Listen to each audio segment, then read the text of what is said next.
AFP Chef Browner. Ang yabang mo talaga, Browner ka, no? Kala mo ikaw talaga yung haharap sa gira, no? Mga medium range missiles. Ito ang meaning that FDR launch aabot sa mainland China at pati na sa kanilang artificial na isla.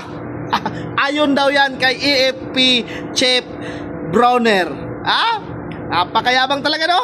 O ito, sinasagot na naman ni Kong Pulong Duterte ang pagyayabang mo, Browner. Bago ka magmayabang tungkol sa mga missile na kayang abutin ang China, kaya mo bang pigilan ang ganti nila? O handa kang isugal ang buhay ng mga Pilipino para lang ipakitang malapit ka sa iyong mga amo? So palpal na naman si Browner, mga kabanat, no? Alam nyo yung bakit sinasabi ni former president, no? Now, I declare war kung gustuhin nyo. Ang tanong, sinong ipapadala ko? PNP ko? Mga sundalo ko? Mauubos lang yan sila lahat. Kawawa sila. No? Yung mga matatapang dyan, yun sana ang sumulong, di ba? Yun ang ipadala natin. Kaya mga kabanat, no?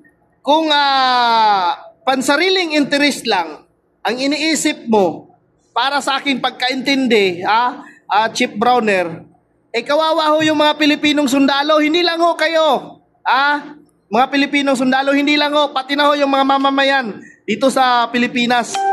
Wala kayong pakialam. Diba? May pira na kayo. Diba?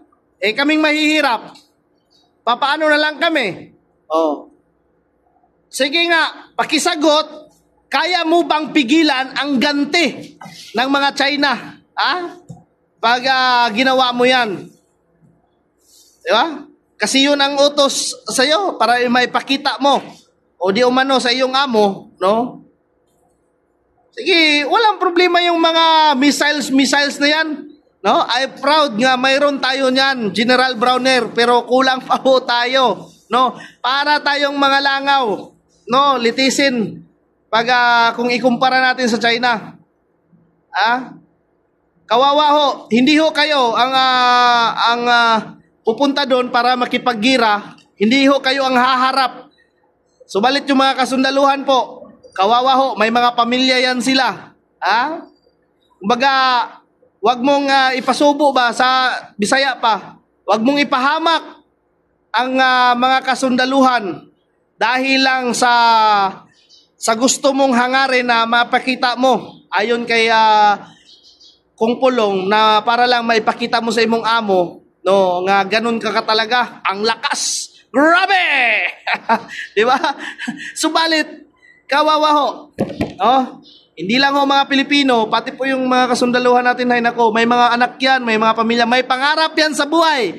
Kaya nga napipilitan yung iba dyan na sunod-sunuran sa mga utos nga hindi maganda, kahit mali, ay sinusunod nila dahil nakasalalay po ang ikabubuhay ng kanilang pamilya. Tapos, ganun-ganun na lang, ipahamak po natin. Ay, nako. Wag ho tayong ganyan. No? Sana po ay makapag-isip-isip ka pa, no? Ng mga ganyang Kung totoo nga ito'y lumabas sa iyong pahayag, sa iyong bunganga, nga ganito ka magpahayag about sa ganitong mga usapin. Maawa po tayo sa mga Pilipino.